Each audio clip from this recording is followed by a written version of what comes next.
ಶುಕ್ರ ಗ್ರಹದ ಈ ಮಂತ್ರವನ್ನು 108 ಬಾರಿ ಕೇಳುವುದರಿಂದ ಮತ್ತು ಜೊತೆಯಲ್ಲಿ ಜಪಿಸುವುದರಿಂದ ನಿಮಗೆ ಆರೋಗ್ಯ, ಐಶ್ವರ್ಯ, ಅಭಿವೃದ್ಧಿ ದೊರಕುತ್ತದೆ. ಜೀವನದಲ್ಲಿ ಉನ್ನತ ಮಟ್ಟ ತಲುಪಲು ಶುಕ್ರ ಗ್ರಹದ ಅನುಗ್ರಹವು ಬೇಕಾಗಿರುತ್ತದೆ. ಆದ್ದರಿಂದ ಈ ಒಂದು ಮಂತ್ರವನ್ನು 108 ಬಾರಿ ಕೇಳಿ. ಹಿಮಕುಂದ ಮೃಣಾಲಾಭಂ ದೈತ್ಯಾನಾಂ ಪರಮಂ ಗುರುಂ ಸರ್ವಶಾಸ್ತ್ರ ಪ್ರವಕ್ತಾರಂ ಭಾರ್ಗವಂ ಪ್ರಣಮಾಮ್ಯಹಂ. ಓಂ ನಮಃ ಶುಕ್ರಗ್ರಹ ದೇವತಾಭ್ಯೋ ನಮಃ. ಓಂ ಶಾಂತಿ ಶಾಂತಿ ಶಾಂತಿ. ಹಿಮಕುಂದ ಮೃಣಾಲಾಭಂ ದೈತ್ಯಾನಾಂ ಪರಮಂ ಗುರುಂ ಸರ್ವಶಾಸ್ತ್ರ ಪ್ರವಕ್ತಾರಂ ಭಾರ್ಗವಂ ಪ್ರಣಮಾಮ್ಯಹಂ. ಓಂ ನಮಃ ಶುಕ್ರಗ್ರಹ ದೇವತಾಭ್ಯೋ ನಮಃ. ಓಂ ಶಾಂತಿ ಶಾಂತಿ ಶಾಂತಿ. ಹಿಮಕುಂದ ಮೃಣಾಲಾಭಂ ದೈತ್ಯಾನಾಂ ಪರಮಂ ಗುರುಂ ಸರ್ವಶಾಸ್ತ್ರ ಪ್ರವಕ್ತಾರಂ ಭಾರ್ಗವಂ ಪ್ರಣಮಾಮ್ಯಹಂ. ಓಂ ನಮಃ ಶುಕ್ರಗ್ರಹ ದೇವತಾಭ್ಯೋ ನಮಃ. ಓಂ ಶಾಂತಿ ಶಾಂತಿ ಶಾಂತಿ. ಹಿಮಕುಂದ ಮೃಣಾಲಾಭಂ ದೈತ್ಯಾನಾಂ ಪರಮಂ ಗುರುಂ ಸರ್ವಶಾಸ್ತ್ರ ಪ್ರವಕ್ತಾರಂ ಭಾರ್ಗವಂ ಪ್ರಣಮಾಮ್ಯಹಂ. ಓಂ ನಮಃ ಶುಕ್ರಗ್ರಹ ದೇವತಾಭ್ಯೋ ನಮಃ. ಓಂ ಶಾಂತಿ ಶಾಂತಿ ಶಾಂತಿ. ಹಿಮಕುಂದ ಮೃಣಾಲಾಭಂ ದೈತ್ಯಾನಾಂ ಪರಮಂ ಗುರುಂ ಸರ್ವಶಾಸ್ತ್ರ ಪ್ರವಕ್ತಾರಂ ಭಾರ್ಗವಂ ಪ್ರಣಮಾಮ್ಯಹಂ. ಓಂ ನಮಃ ಶುಕ್ರಗ್ರಹ ದೇವತಾಭ್ಯೋ ನಮಃ.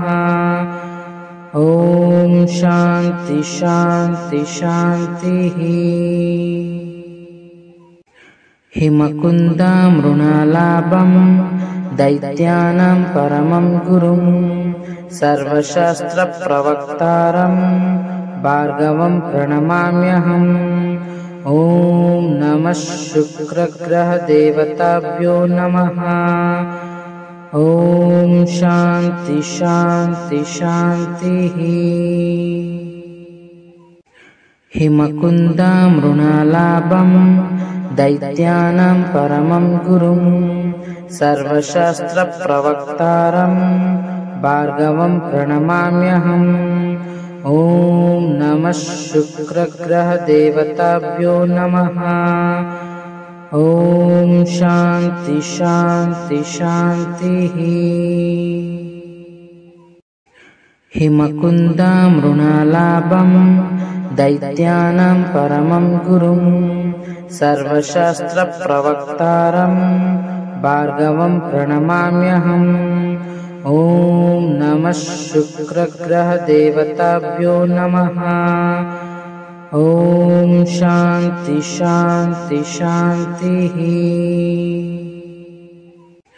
ಹಿಮಕುಂದ ಮೃಣಾಲಾಭಂ ದೈತ್ಯಾನಾಂ ಪರಮಂ ಗುರುಂ ಸರ್ವಶಾಸ್ತ್ರ ಪ್ರವಕ್ತಾರಂ ಭಾರ್ಗವಂ ಪ್ರಣಮಾಮ್ಯಹಂ.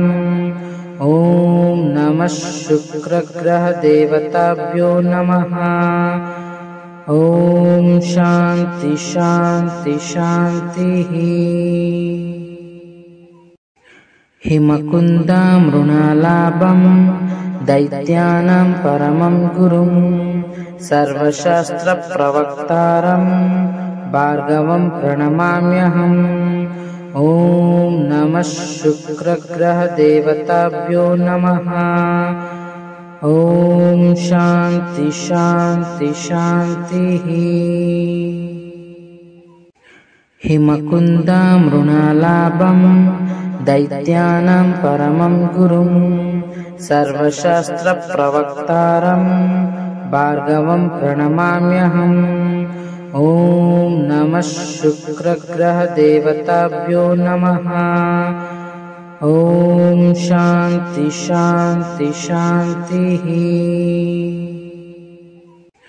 हिमकुन्दामृणालाभं दैत्यानां परमं गुरुं सर्वशास्त्रप्रवक्तारं भार्गवं प्रणमाम्यहम्। ॐ नमः शुक्रग्रहदेवताभ्यो नमः।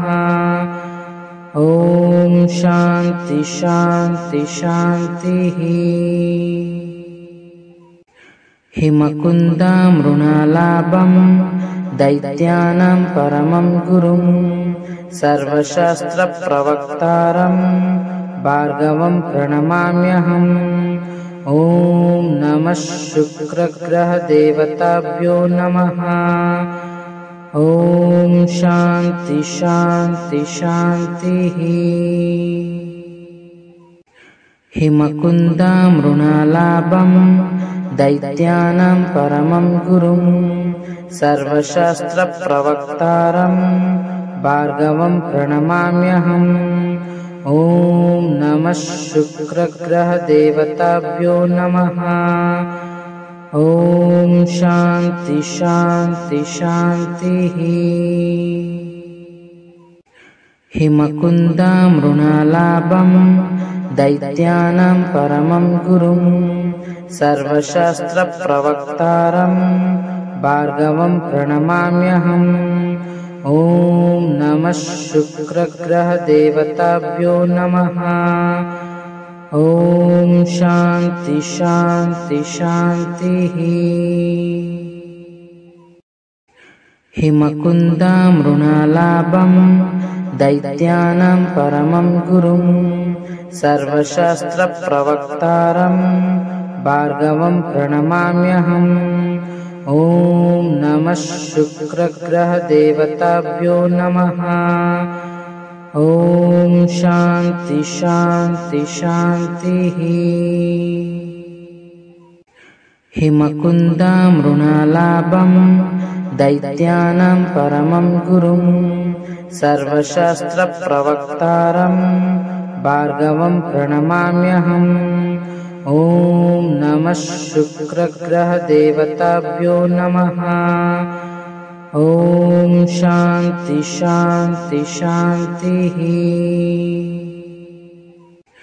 हिमकुन्दामृणालाभं दैत्यानां परमं गुरुं सर्वशास्त्रप्रवक्तारं भार्गवं प्रणमाम्यहम्। ॐ नमः शुक्रग्रहदेवताभ्यो नमः। ॐ शान्ति शान्ति शान्तिः। हिमकुन्दामृणालाभं दैत्यानां परमं गुरुं सर्वशास्त्रप्रवक्तारं भार्गवं प्रणमाम्यहम्। ॐ नमः शुक्रग्रहदेवताभ्यो नमः। ॐ शान्ति शान्ति शान्तिः। हिमकुन्दामृणालाभं दैत्यानां परमं गुरुं सर्वशास्त्रप्रवक्तारं भार्गवं प्रणमाम्यहम्। ॐ नमः शुक्रग्रहदेवताभ्यो नमः। ॐ शान्ति शान्ति शान्तिः। हिमकुन्दामृणालाभं दैत्यानां परमं गुरुं सर्वशास्त्रप्रवक्तारं भार्गवं प्रणमाम्यहम्। ॐ नमः शुक्रग्रहदेवताभ्यो नमः।